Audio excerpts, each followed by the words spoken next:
So I noticed on the Crossings website that part of the advertising for this event used the questions, what was the impact of Ed Schroeder on my life, or what did I learn from Ed?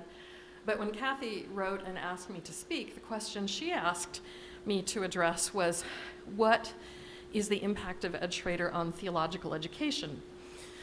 So for me, 2 theological points, 1 methodological point, and a conclusion. I'm going to do part of something that Ed used to do in the classroom. I'm taking my wallet out of my pocket. I am not throwing it out to any of you. No, I'm not throwing it to you either, Kathy. The wallet was an essential part of how Ed explained the first article of the Creed, which talks about God as our creator. And in particular, it was related to the end of Luther's explanation of the first article of the Creed in the Small Catechism. After Luther extols all the gifts God has given us in ourselves, in the created world around us, Luther concludes by saying, "For all of this I am bound to thank and praise, serve and obey God. This is most certainly true." And for Ed, the emphasis was on the word bound. And his point was that God's gifts in creation obligate us in a way that the point of his throwing out the wallet was to, he always said when he did it, this is a gift. You do not have to return it. And no one ever believed him, which I think for his sake is good. Had anyone taken him up on it, I don't quite know how he would have driven home, for instance. But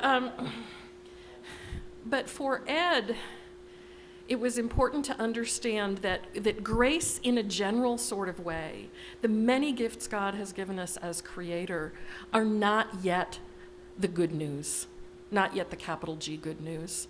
We are obligated as creatures of our creator in certain ways.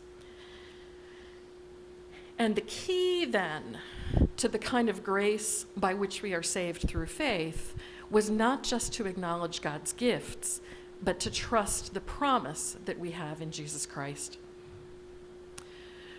Which leads me to the second point. The final exam Ed gave in the first theology class at Seminex, at least in my time, the first class in the sequence, was a final paper in which for every doctrine we had discussed in the church, you needed to write what made it good and what made it news. Unless it was both good and something new happening through the life, death, and resurrection of Jesus Christ, it was not yet good. Good news. This is something that a lot of the church still hasn't figured out. I offer this just as an example, not intending it to be too much of a critique, but in the church I worshiped in Sunday morning, the good news of the pastor's sermon was that wherever you go, God is already there at work. Now that is small g, good news. There is a truth to that. But it's not really new that God is at work in the world. That's been true since the beginning of creation. And unless you know something about who this God is that's at work in the world and how this God feels about you, you don't know if it's good news. Who is it who's out there at work in the world? For me, this insight of Ed's that we need to talk about who the God is who is doing such good things that are so new in our lives is really summed up in the book of Acts when Paul gives his sermon at the Areopagus, pointing out that the Athenians have been religious. They, even to cover their basis, have worshipped an unknown God. But what Paul does is to show up and tell them who that God is. This is the name. This is the God that you've been worshiping. And I think even many of our Christian brothers and sisters have a generic sense of God and of God's graciousness, which they're not always able to articulate in terms of the really good and really new news of the life, death, and resurrection of Jesus Christ. My methodological point comes down to the name of this gathering that brings us together, Crossings. Again, in my very first semester of systematic theology at Seminex, Ed introduced the model of grounding oneself in the biblical text, tracking real people in the real world, and finally crossing those real people with the good news of the text. He was convinced that theology meant nothing unless it connected with people. And one of the images that he often used was the image of a waiter. If God is the chef in the kitchen, no matter how tasty and how nutritious and how exquisite the meal is that God has created for you in the kitchen, unless the waiter actually brings it to you at your table, you have not received the good news. The most important words in Luther's theology, or at least when he's talking about the sacraments, but I would make a more general case, the most important words for Luther are the words "for you."